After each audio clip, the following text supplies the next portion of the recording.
you need to work harder. You need to discipline your mind better. We need to help people more than just saying it's okay. It's okay that you're not willing to help yourself out. That's not okay. It's not okay. It's not acceptable. Even though it's your life, if that's acceptable, that's unacceptable. And there's a lot of people in this world, me included, that if I accepted that, I wouldn't be anywhere. So yeah, a lot of people just, they start creating a narrative about themselves that make it okay. The ultimate get out of jail free card. And now the world is set up to have so many get out of jail free cards. Number one, you've got to work on yourself.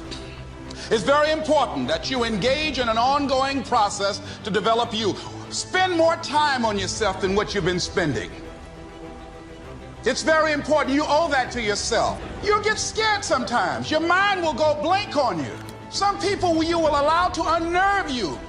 And you wonder, what's wrong with me? I'm not crazy.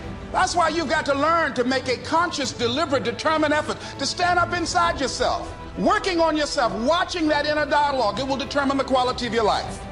I don't believe this. I know this. Happiness for most people is temporary. So success without fulfillment, that's called failure. You know somebody who's got everything they thought they wanted and they're not fulfilled, they got a real problem. So what's gonna make you fulfilled? Finding your gift, contribution. Life's not about me, it's about we. If we feel like we're contributing to someone else, then we don't just get something, we become something. And what you get never makes you happy long term. Who you become makes you very happy or very sad. So part of that art of fulfillment is, what's my contribution? The second part of it is appreciation. Some of you are contributing, but you're not taking the time to really appreciate. You're not noticing. Every moment of your life, you got to decide, what are you going to focus on and what does it mean and what are you going to do? Is it the end of the beginning? Are you being punished or rewarded? Meaning is where all life is shaped, and you have the power to change the meaning. How fast? You better ask a better question or come up with a better answer.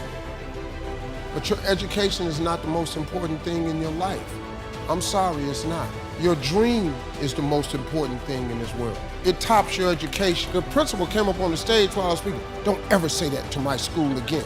Well, I'm just telling you, dog. You can save your kids a lot of pain if you ever talk to them about their dreams. You got to talk to young people about their dreams. See, it's not your education. The Bible don't even mention education.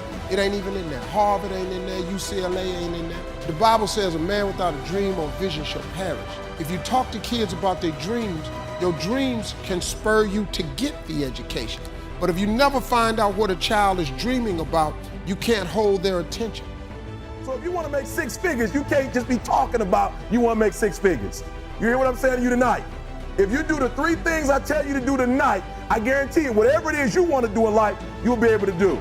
You will be able to accomplish whatever you want to academically, financially, relationally, whatever. So 3 things. All right, now I'm gonna tell you the story. I gotta get out of here. There was a young man who, he wanted to make a lot of money, and so he went to this guru, right? He told the guru, I want to be on the same level you on. And so the guru said, if you want to be on the same level I'm on, I'll meet you tomorrow at the beach at 4 a.m. He liked the beach. I said, I want to make money. I don't want to swim. Guru said, if you want to make money, I'll meet you tomorrow, 4 a.m. So the young man got there at 4 a.m. He all ready to rock and roll, got on the suit. The old man grabs his hand and said, how bad do you want to be successful? He said, real bad. He said, walk on out in the water. So he walks out into the water. Watch this. When he walks out into the water, it goes waist deep. So he like, this guy crazy. He like, I want to make money. He got me out here swimming. I didn't ask to be a lifeguard. I want to make money. He got me in. So he said, come out a little further. Walked out a little further. Then he had it right around this area, the shoulder area. So this old man crazy. He's making money, but he crazy. He said, come on out a little further. He came out a little further. It was right at his mouth. My man like, I'm about to go back in here. This child is mine. So the old man said, I thought you said you wanted to be successful. He said, I do. He said, walk a little further. He came, dropped his head in. He had him held down. Just before my man was about to pass out, he raised him up. He said, I got a question for you. Somebody answered the question for me.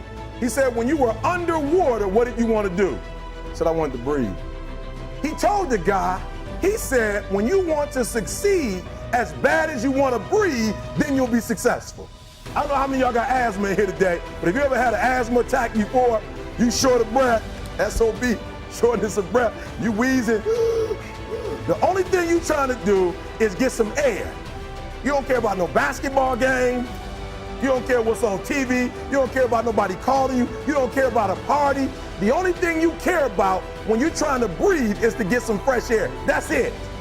And when you get to the point where all you want to do is be successful as bad as you want to breathe, then you'll be successful. And I'm here to tell you, number one, that most of you say you want to be successful, but you don't want it bad. You just kind of want it. You don't want it badder than you want to party. You don't want it as much as you want to be cool. Most of you don't want success as much as you want to sleep.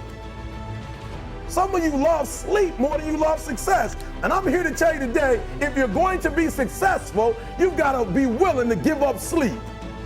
You got to be willing to work off for 3 hours of sleep, 2 hours. If you really want to be successful, some days you're going to have to stay up 3 days in a row. Because if you go to sleep, you might miss the opportunity to be successful. That's how bad you got to want it. Listen to me. You got to want to be successful so bad that you forget to eat. Beyonce said once she was on the set doing her thing, 3 days had gone by, she forgot she didn't eat. Because she was engaged. I never forget when 50 Cent was doing his movie, I did a little research on 50, and 50 said that when he wasn't doing the movie, he was doing the soundtrack. And they said, when do you sleep, 50? Sleep. He said, sleep. Sleep is for those people who are broke. I don't sleep. He said, I got an opportunity to make a dream become a reality. What helps me is to keep the hard times in the front of my mind, because it allows me to go into these big moments that I've worked my ass off, and you guys have worked your ass off. It allows me to go into these big moments with a different perspective. What it also does for me, and again, this is what works for me. I keep my back is up against this every day. It's against this wall, but it's up against this because it's what I believe in. And when my back is against this, then there's nowhere to go but that way. So I feel like this could be something, an ideology and mindset that could help you, if you look at it that way. Because you made it already. We made it. We're successful boys, and we're lucky boys to be where we're at. Well, you guys made it. Everybody's rich in the room. Nobody's gonna get evicted anymore.